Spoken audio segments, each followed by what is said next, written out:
Bem, hoje é o nosso dia 225 e eu gostaria de fazer um breve comentário a respeito do capítulo 40 ao capítulo 43 de Jeremias.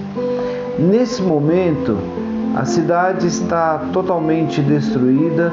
Nabucodonosor, rei da Babilônia, invadiu Judá, destruiu todas as casas, destruiu os muros, destruiu o templo, está um arraso na cidade. Toda a população, pelo menos a maioria da população, está reunida, eles estão reunidos em uma cidade chamada Ramá, porque de Ramá é um lugar de despedida, é um local onde todos vão ser acorrentados e levados como escravos para a Babilônia. Acontece que no meio dessa turma estava também Jeremias, que era o profeta que havia profetizado o tempo todo que Deus faria do povo de Judá escravos na Babilônia. Acontece que o Senhor dirigiu a palavra a Jeremias depois que o comandante da guarda imperial, Nebuzaradã, o liberou em Ramá. Em Ramá, Jeremias foi liberado. O Nebuzaradã era uma espécie de profeta do rei. Ele representava o rei Nabucodonosor. E nessa representação, ele nada mais é para nós do que um mensageiro da vontade do rei. E é interessante que ele chega para Jeremias e fala assim, no versículo 2, ele fala o seguinte: olha, Jeremias, foi o Senhor, o seu Deus, quem determinou essa cadeia, essa praga para este lugar. Agora, o Senhor cumpriu o que ele prometeu e tudo isso aconteceu por causa do pecado de vocês. Era uma espécie de profeta, mas ele vai chegar para Jeremias e vai falar assim: hoje você está acorrentado, porém hoje eu te liberto das cadeias. E é assim que o mensageiro deve falar quando tem pessoas presas por correntes espirituais, emocionais, representando Deus, e falar: hoje você vai ser liberto em nome de Jesus. Deus quer usar você para libertar muitas pessoas que estão acorrentadas. E além disso, Nebuzaradã ainda deu, em nome do rei, ele deu a Jeremias a liberdade. Ele falou assim: olha, o que você quer fazer?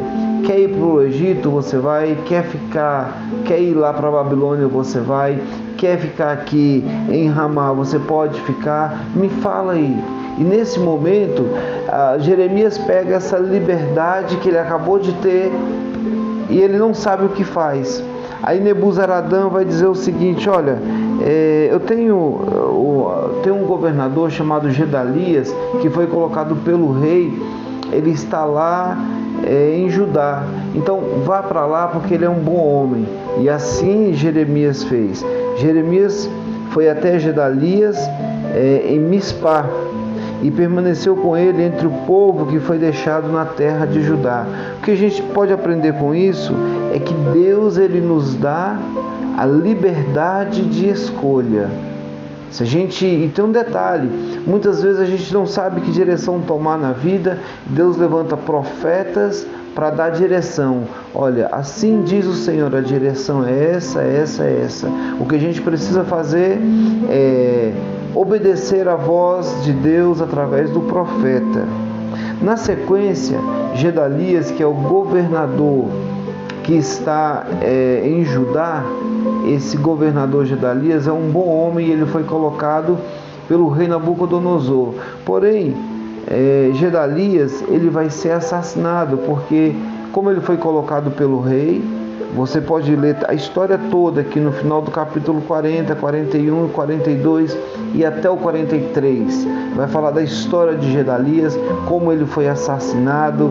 Gedalias confiou de que todo mundo tinha uma palavra, tinha uma aliança, mas nem todo mundo tinha essa palavra e nem todo mundo tinha essa aliança. E um homem chamado Ismael, que havia feito uma aliança com os Baalins. Isso está no versículo 13.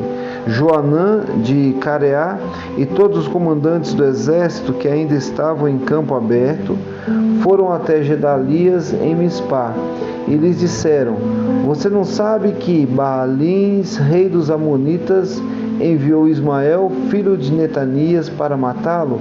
Então essa era o esquema. Baalis, um amonita, rei dos Amonitas, envia Ismael então para matar esse governador. E a história diz aqui que ele acaba matando e foi uma confusão tremenda. E apareceu um homem chamado Joanã e chega para o rei Gedalias, para o governador, e fala assim: Ismael quer te matar, deixa eu matar ele primeiro. E Gedalias fala: não mata ele não. E na morte de Gedalias, Joanã vai atrás desse Ismael e aí não consegue matá-lo. Mas Gedalias morre porque confiava nas pessoas.